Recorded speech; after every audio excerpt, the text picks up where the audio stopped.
محترم جناب وزیر اعظم شہباز شریف صاحب، جناب احسن اقبال صاحب، جناب ڈاکٹر امجد ثاقب صاحب، صدر اسلام آباد چیمبرز، جناب سیکرٹری پلاننگ صاحب، یہاں پہ موجود خواتین و حضرات، السلام علیکم۔ یہ میرے لیے بڑی فخر کی بات ہے اور خوشی کی بات ہے کہ آج پاکستان اور کچھ اچھی خبر آپ کو فائنلی دوں گا انشاءاللہ۔ آج صبح میں نے ٹویٹ بھی کیا اس کا کہ آج صبح پاکستان حکومت پاکستان کو آئی ایم ایف کی طرف سے ایک MEFP ملا ہے which is memorandum of economic and financial policy, اور وہ 7ویں اور 8ویں ٹرانچز کو کمبائن کر دیا ہے۔ تو 7ویں ٹرانچز تھی وہ $900 ملین کی تھی، 8ویں ٹرانچز تقریباً $1 بلین کی تھی، تو وہ کمبائنڈ انشاءاللہ ہو جائے گی۔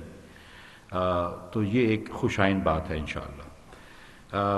جو دوسری بات میں بتانا چاہتا ہوں کہ جب صبح میں نے وزیر اعظم صاحب کو میسج کیا کہ سر یہ ہو چکا ہے، تو انہوں نے یہ جواب دیا اور میں یہ آپ کو پڑھ کے سنانا چاہتا ہوں۔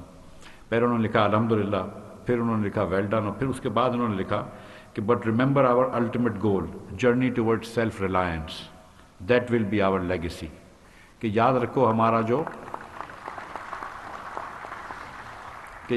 جو ہمارا گول ہے، جو منصب ہے، وہ خود کفالت کی طرف یا اپنے پیروں پہ کھڑے ہونا ہے، اور یہی ہماری لیگیسی ہوگی، اسی سے انشاءاللہ تاریخ ہمیں یاد رکھے گی۔ تو میں وزیر اعظم صاحب کو اس بات پہ مبارکباد دیتا ہوں کہ اللہ کی مہربانی سے آج اس جرنی کی طرف ہم نے پہلا قدم بڑھا لیا ہے، اور ہم انشاءاللہ تعالی پاکستان کو جلد، احسن بھائی نے بات کی ہے ویژن 2025 کی اور ٹرن اراؤنڈ کی، کہ جلد پاکستان کو، ڈاکٹر صاحب جس طرح فرما رہے تھے، پاکستان کو سیلف ریلائنس کی طرف نہ صرف لے کے جائیں گے بلکہ سیلف ریلائنس کر لیں گے۔ اور مجھے اس بات کا یقین ہے کہ اگر 10 سال پاکستان، 10 سال صرف پاکستان اور سب چیزیں چھوڑ دے اور صرف اکنامک گروتھ کی طرف چلے جائے، انکلوسیو اور سسٹینیبل اکنامک گروتھ کی طرف چلے جائے، تو یہ ہدف حاصل کرنا مشکل نہیں ہے۔ جتنی دنیا میں ممالک ہیں جنہوں نے ترقی کی ہے، اگر جاپان نے کی ہے 1940 اور 50 اور 60 کی دہائی میں، اس کے بعد کوریا وغیرہ نے کی ہے 70 اور 80 کی دہائی میں، چین نے کی ہے 90 کی، اور پہلے اس صدی کی پہلی دہائی میں 10% گروتھ کی ہے انہوں نے 20 سال تک، اور 4 گنا اپنی مڈل کلاس کی انکم بڑھا دی ہے، نیشنل انکم بڑھا دی ہے۔ تو وہ اسی طرح کری تھی کہ سسٹینیبل گروتھ تھی، 10-20 سال کے اندر ایک ملک جو ہے وہ آرام سے مڈل کلاس ہو سکتا ہے۔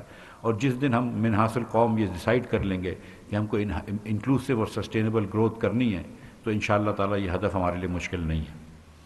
وزیر اعظم صاحب کی تو بڑی لیگیسیز ہوں گی انشاءاللہ تعالی، انفراسٹرکچر ڈیولپمنٹ جو کیا ہے، جو غریبوں کے لیے کام کیا ہے، اس مشکل کے اندر بھی جو فائنینشلی اتنی مشکل تھی، اس میں بھی انہوں نے ایک اسکیم نکالی ہے سستا، جب پیٹرول ہم نے مہنگا کیا کہ سستا پیٹرول اور سستے ڈیزل کے نام سے، جس کے تحت ہم نے 60 لاکھ پاکستانی گھروں کو یہ دعوت دی کہ اپنے آپ کو 786 پہ فون کر کے رجسٹر کرائیں۔ 40 لاکھ لوگوں سے زیادہ فون کر چکے ہیں، 10 لاکھ لوگوں کو رجسٹر کر چکے ہیں۔ جون میں ہم نے 80 لاکھ بسک کے ریسیپینٹس کو 2000 روپے ایکسٹرا دیے، اور یہ جو نئے لوگ ہیں ان کو بھی دے رہے ہیں پیسے، اور ان کو اگلے سال پورے سال تک 2-2 ہزار روپے ہر ماہ دیا جائے گا۔ تو غریب ترین پاکستانیوں کو اس مشکل حالات میں بھی پرائم منسٹر صاحب نے کیٹر کیا ہے، تو یہ بھی انشاءاللہ ان کی لیگیسی کا حصہ ہوگا۔ اگر مجھے شاید تاریخ اگر کچھ یاد رکھ کرے تو کم از کم یہ یاد کرنی چاہیے کہ سب سے پہلے پاکستان کو جو خطرہ تھا وہ میں نے دیکھا، اور اس کے بارے میں جو بھی اقدامات تھے میں نے کبھی بھی ڈرا نہیں ہوں، میں ہر جگہ جا کے بولا ہے کہ جو بھی مشکل فیصلے کرنے وہ کیے ہیں، اور اللہ کی مہربانی سے وزیر اعظم کی قیادت میں اور اس کولیشن حکومت کی قیادت نے میرا بھرپور سپورٹ کیا ہے، اور انشاءاللہ تعالی اللہ کی مہربانی سے ہم نے جو مشکل فیصلے لینے سے لیے۔ اور کیوں لینے پڑے مشکل فیصلے؟ جب ہم آئے تو پاکستان کو 4 ریکارڈ ڈیفیسٹس کا سامنا تھا، 4 ریکارڈ بجٹ ڈیفیسٹس پاکستان نے کیے تھے پچھلے 4 سالوں میں۔ اس سال بھی 5000 ارب روپیہ جو ہے وہ ہمارا ڈیفیسٹ تھا۔ پچھلے 4 سالوں میں ہم نے 20,000 ارب روپیہ قوم کو مقروض کر دیا، قوم کا قرضہ 20,000 ارب روپے سے بڑھا ہے۔ یہ آپ سب جانتے ہیں کہ میں نے یہ کہا ہے کہ پچھلے 71 سالوں میں، پہلے 71 سالوں میں پاکستان کے 25,000 ارب روپیہ قرضہ لیا گیا، اور پچھلے پونے 4 سالوں میں، 4 سال بھی نہیں، پونے 4 سالوں میں 20,000 ارب روپیہ قرضہ لیا گیا، جو کہ 80% ہے اس قرضے کا جو 71 سالوں میں لیا گیا۔ تو آج جب 2017-18 میں جب ہم چھوڑ کے گئے تھے حکومت، تو اس سال ہماری ڈیٹ سروسنگ 1500 ارب روپے تھی، 1499 ارب روپے ٹو بی ایگزیکٹ. آج ہم کو 4000 ارب روپے ڈیٹ سروسنگ کرنی پڑ رہی ہے، کیونکہ ہمارا انٹرسٹ بھی بڑھ گیا ہے لیکن ہماری ڈیٹ ڈبل ہو گئی ہے تقریباً. تو آج ہم کو یہ بھی مشکل تھی. آپ کا جو 4 بڑے بڑے ڈیفیسٹس تھے، تو اب پاکستان اس کا متحمل نہیں ہو سکتا تھا کہ 5واں بھی اتنا بڑا ڈیفیسٹ کرے. دنیا بھی اس کے لیے ریڈی نہیں تھی، آئی ایم ایف بھی ریڈی نہیں تھا، لیکن کوئی اور ادارہ بھی ریڈی نہیں تھا کہ آپ 5-5 ہزار ارب روپے کے ڈیفیسٹس کر رہے ہیں. اور کیا ٹیکس ہے آپ کا؟ اس سال پاکستان کا tax to G D P جو ہے وہ 8.7% ہے، جو دنیا میں کم ترین ملکوں میں شامل ہے. جس سال مسلم لیگ نون چھوڑ کے گئی تھی 2018 میں، اس سال پاکستان کا tax to G D P 11.1% تھا. 3 سال پرانے جی ڈی پی کے حساب سے گرایا. اس سال بھی وہ پرانے جی ڈی پی کے حساب سے بھی ہمارے برابر نہیں آ رہے تھے، لیکن اس سال نئی جی ڈی پی کے حساب سے 8.6% ہے. یہ کسی بھی آپ خودداری کی بات نہ کریں اگر آپ ٹیکس نہیں جمع کر سکتے. اگر آپ کو ہر جگہ دوسرے ممالک میں جا کے پیکیجز لینے ہیں، دوسرے ممالک سے انٹرسٹ لینا ہے، تو پھر خودداری کی بات نہ کریں. دونوں چیزیں ایک ساتھ نہیں ہو سکتی ہیں.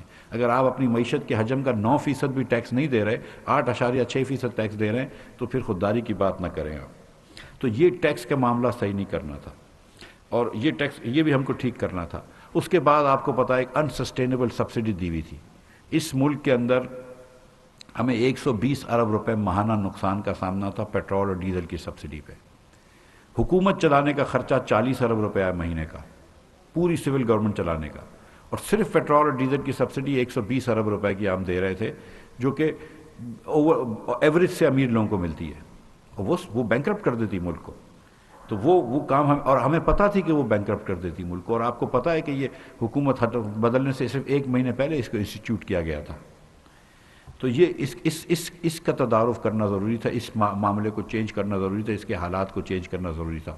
تو ہم نے پیٹرول مہنگا کیا، ہم نے ڈیزل مہنگا کیا. اور مجھے بڑا فخر ہے اس پاکستانی قوم سے، میری قوم سے، کہ یہ قوم سمجھی ہے، یہ قوم پاگل نہیں، یہ سمجھی ہے کہ یہ حکومت کو دشواری تھی، ملک خدا نخواستہ دیوالیے پن کی نیچ پہ تھا، اس لیے یہ کام کرنا پڑا. اور غریب لوگوں نے ہمارا ساتھ دیا ہے. اور جب غریب لوگوں نے ہمارا ساتھ دیا تو پھر ہم امیر لوگوں کو بھی ٹیکس نیٹ میں لے کر آئے. اس سال اگر ہم نے امیر لوگوں کے اوپر ٹیکس لگائیں، سپر ٹیکس لگائیں، تو میں نے وزیر اعظم کے بیٹوں کی فیکٹریوں پہ بھی ٹیکس لگایا ہے، میں نے اپنی فیکٹری پہ بھی ٹیکس لگایا. تو میں بھی ٹیکس دے رہا ہوں، وزیر اعظم بھی زیادہ ٹیکس دیں گے، ان کے بیٹے بھی زیادہ ٹیکس دیں گے، اور پوری قوم سے اب پھر ہم جا کے قربانی مانگ سکتے ہیں کہ چلو آؤ، اس قوم کو آگے لے کر جانا ہے، خود کفیل بننا ہے، خوددار بننا ہے، تو پھر مل کے اس میں ٹیکس دو. 8.6% ٹیکس جو ہے وہ کافی نہیں ہے.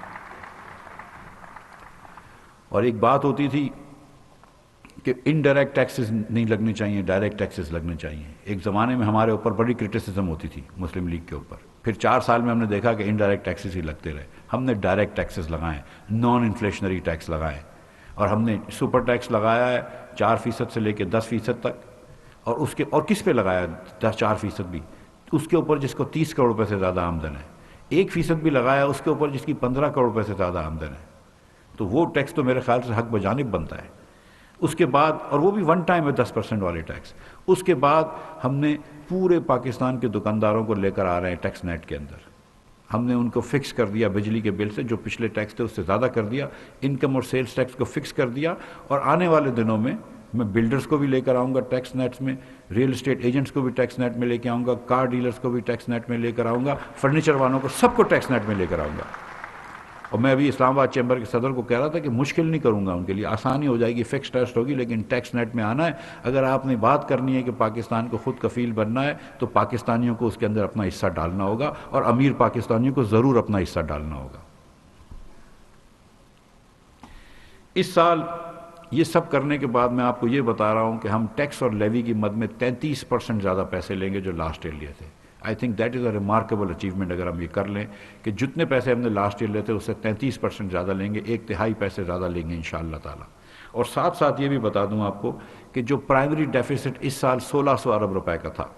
اور میں آپ کو یہ تھوڑی سی سٹوری دے دوں اگر 1 سیکنڈ کے اندر، کہ فروری کے اندر جب 6واں ریویو ہوا تھا آئی ایم ایف کا، تو آئی ایم ایف اور حکومت پاکستان کا ایگریمنٹ تھا کہ 25 ارب روپے کا ڈیفیسٹ ہوگا.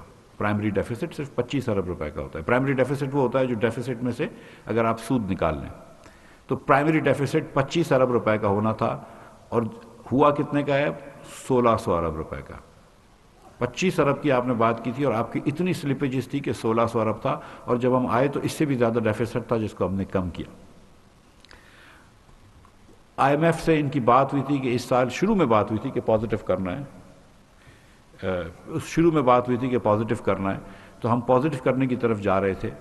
اس سال ہم کو پازیٹیو کرنا پڑا، تو ہم انشاءاللہ تعالیٰ اس ڈیفیسٹ کو 2500 ارب کے ڈیفیسٹ 1600 ارب کے ڈیفیسٹ کو 152 ارب روپے کے پازیٹیو میں لے کر آئیں گے۔ یہ 2.5% 2.25% GDP کی ایڈجسٹمنٹ ہے جو کہ آسان نہیں ہوتی ہے، لیکن ہم نے کر لی ہے۔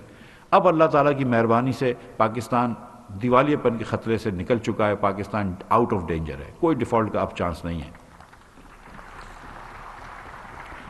حالات پھر بھی مشکل ہیں، ہم کو ایک پاتھ پہ چلنا ہوگا، ہم ادھر زیادہ لبرٹیز نہیں لے سکتے، ڈسپلن میں رہنا ہوگا، لیکن انشاءاللہ تعالیٰ اس ڈسپلن میں رہے تو ہم اپنے مشکل سے نکل گئے۔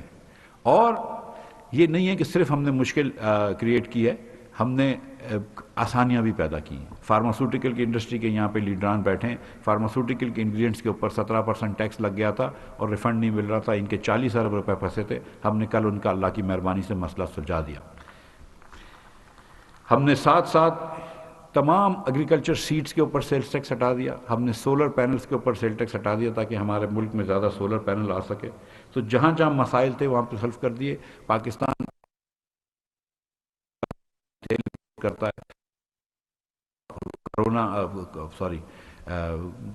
کاٹن سیڈز کے اوپر، دیگر سیڈز کے اوپر ہم نے وہ دیے، ان کو انسینٹیو دیے تاکہ انشاءاللہ تعالیٰ آئل سیڈز یہاں پہ پیدا ہوں، تو اس سے بھی فائدہ ہوگا۔ تو آپ دیکھیں گے کہ آنے والے دنوں کے اندر پاکستان جو ہے وہ اللہ نے چاہا تو بہتری کی طرف جائے گا۔ جو مشکل فیصلے کرنے تھے وہ کیے ہیں، اور اگر آئندہ بھی کوئی مشکل فیصلے کرنے ہوں گے تو ضرور کریں گے۔ ہم ہمیشہ پاکستان کی معیشت کو، پاکستان کی سلامتی کو اپنی سیاست پہ ترجیح دیں گے، یہ ہمارا آپ سے وعدہ ہے، اور انشاءاللہ تعالیٰ کسی مشکل فیصلے سے دریغ نہیں کریں گے، لیکن پاکستان کو انشاءاللہ آگے لے کے جائیں گے۔ اور جو صاحب کی لیگیسی